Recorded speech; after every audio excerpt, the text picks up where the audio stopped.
देवेंद्र फडणवीस यांच्या वर्षा या शासकीय बंगल्यासमोर आत्मदहनाचा प्रयत्न करण्यात आलाय। स्वतःच्या अंगावर पेट्रोल ओतून पेटवून घेण्याचा प्रयत्न करण्यात आलेला आहे, मात्र वेळीच पोलिसांनी त्याला रोखल्यानं मोठा अनर्थ टळलाय। मंगळवारी संध्याकाळी हा आत्मदहनाचा प्रयत्न झालाय।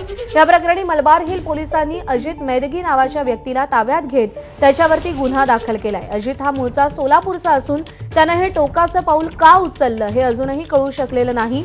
या प्रकरणी मलबार हिल पोलीस अधिक तपास करतायत।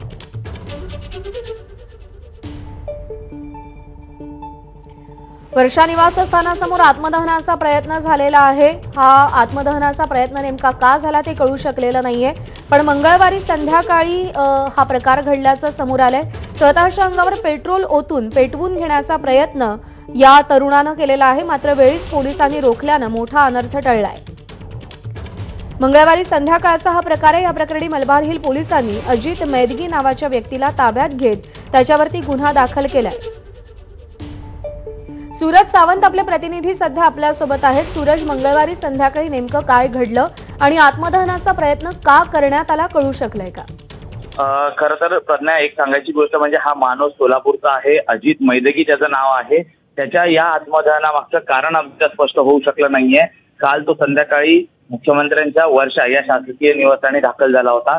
त्या ठिकाणी सध्या वर्षा बंगल्याचं काम सुरू आहे, मात्र त्याचा अट्टाहास होता की मला आतमध्ये मुख्यमंत्र्यांना भेटायचं आहे। यावेळी सुरक्षा रक्षकांनी त्याला वारंवार सांगून देखील कालांतरानंतर त्याने स्वतःजवळ आणलेलं पेट्रोल अंगावर ओतून स्वतःला पेटवून घेण्याचा प्रयत्न केला, मात्र वेळीच पोलिसांनी हे संपूर्ण प्रयत्न त्याचे रोखले, त्याला ताब्यात घेतलेला आहे आणि मलबार हिल पोलीस स्टेशनमध्ये त्याच्यावरती गुन्हा देखील दाखल करण्यात आलेला आहे।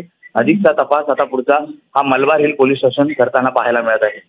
प्रज्ञा, ठीक आहे सूरज, धन्यवाद दिलेल्या या सगळ्या सविस्तर माहितीसाठी।